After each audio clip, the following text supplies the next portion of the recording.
네, 11월 13일은 전태일 사망 50주기가 되는 날입니다. 오늘 국회에선 전태일 3법 국회 대토론회가 열렸습니다. 왕성민 기자와 자세한 얘기 해보겠습니다.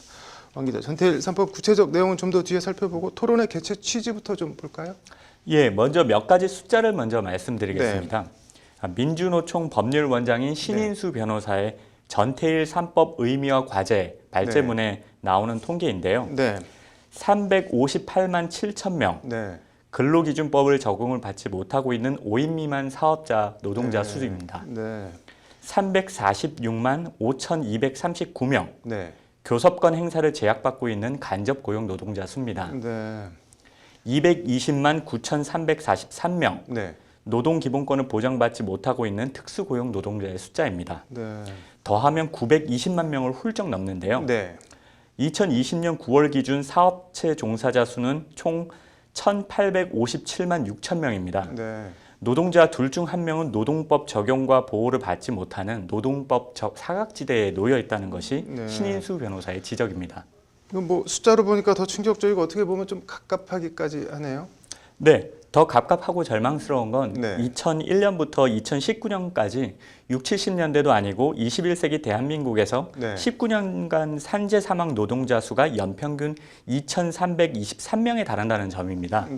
오늘도 7명의 노동자가 집으로 돌아가지 못했다. 이 말은 결코 단순한 수사나 과장이 아닙니다. 21대 국회에서 정의당 제1호 법안으로 중대재해기업처벌법을 대표 발의한 강은미 정의당 원내대표는 이에 대해 떨어져 죽고 깔려 죽고 끼어 죽고 한국은 OECD가 중대재해지표 통계를 낸 이래 늘상 1위를 차지하고 있는 산업재해 공화국이라고 목소리를 높였습니다. 강은미 의원은 그러면서 사람은 죽어나가도 누구도 제대로 책임지는 사람 없는 전근대적인 노동 현실, 노동자로도 인정받지 못하고 있는 노동자들, 노조할 권리를 박탈당하고 있는 노동자들, 이들이 2020년의 전태일이라며 전태일 3법 처리를 촉구했습니다. 그래서 전태일 3법이 뭐 어떤 법을 지칭하는 건가요? 네, 전태일 1법, 2법, 3법이라고 하는데 전태일 1법은 직종과 형태를 떠나 모든 근로자에게 노동자성을 인정함으로써 노조할 권리를 부여하는 노조법 개정안을 의미합니다. 전태일 2법은 모든 노동자가 존엄하게 일할 권리, 5인 미만 사업장에도 근로기준법을 적용하는 내용을 골자로 하는 근로기준법 개정안을 의미합니다. 전태일 3법은 모든 노동자가 죽지 않고 안전하게 일할 권리, 중대재해기업처벌법 제정안을 말합니다. 이 3법안을 통칭해 전태일 3법이라고 부르고 있습니다. 하나씩 볼까요? 우선 전태일 1법, 노조법 개정안은 뭘 어떻게 고친다는 건가요? 네. 노조법 제2조 1호는 근로자를 임금, 급료, 기타 이에 준하는 수입에 생활하는 자로 정의하고 있습니다. 그런데 정부는 이 노조법의 근로자 정의를 협소하게 해석해 앞서 언급한 수백만의 특수고용 노동자들을 노동자가 아닌 사장님, 즉 개인 사업자로 취급하고 있습니다. 아비를 아비라고 부르지 못하는 홍길동처럼 노동자를 노동자로 부르지 못하고 있는 것이 특수고용 노동자들의 현실이라는 것이 신인수 변호사의 지적입니다. 또 원청과 직접 교섭할 수 없는 하청, 파견, 위탁이라는 이름의 간접 고용 노동자들도 이 노조법의 사각지대에 놓여 있는데 신 변호사는 이를 이익의 내부화, 위험과 책임의 외주화로 명명하고 있습니다. 이에 전태일 1법은 근로자를 자신이 아닌 다른 사람의 업무를 위하여 노무를 제공하고 대가를 받아 생활하는 자로, 그리고 사용자를 근로자의 수행 업무나 근로 조건에 대하여 사실상 영향력 또는 지배력을 행사하는 자로, 노조법 제2조 근로자와 사용자 정의를 확장하는 내용이 핵심입니다. 이를 통해 특수고용 노동자의 노동 3권을 보장하고 원청의 법적 책임을 물을 수 있도록 해서 간접고용 노동자에 대한 실질적 보호를 강화하는 것이 전태일 1법의 취지입니다. 뭐 전태일 2법, 3법은 뭔가요?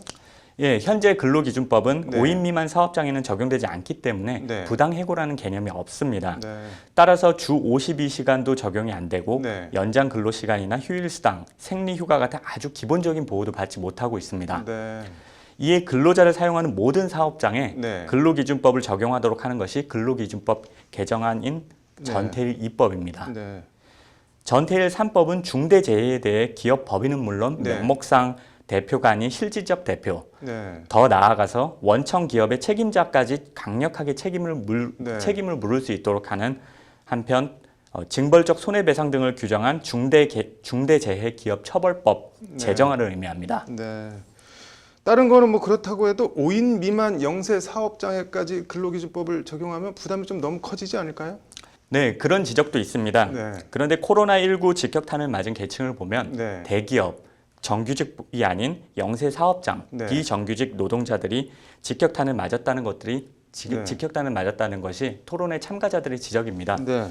바이러스는 평등했지만 사람은 평등하지 않았다. 노동법과 사회 안정망의 사각지대에 있는 노동자들에게 피해가 집중됐다는 것입니다. 네. 노동법의 보호를 받아야 할 사람이나 계층이 과연 누구냐? 네. 이런 견지에서 전태일 3법을 봐야 한다는 것이죠. 네. 전태일 3법은 이런 취약계층 노동자들을 위한 최소한의 보호장치라는 게 네. 참가자들의 인식입니다. 이거 뭐 법안은 다 발의돼 있는 것 같은데 정의당 혼자서는 힘들고 결국 민주당이 뭐 같이 움직여줘야 되는 거 아닌가요? 네, 그렇습니다. 관련해서 오늘 토론회에 참석한 국회 환노위 소속 네. 민주당 비례 이수진 의원은 네. 노조법, 근로기준법 제정안과 중대재해기업처벌법 제정안 환노위 법안 심사 과정에서 네. 현장의 의견이 반영될 수 있도록 최선의 노력을 다하겠다고 말했습니다. 네. 이수진 의원은 김용균법이 마련되어 있음에도 네. 제2, 제3의 김용균이 나오고 있는 현실 등을 언급하며 네.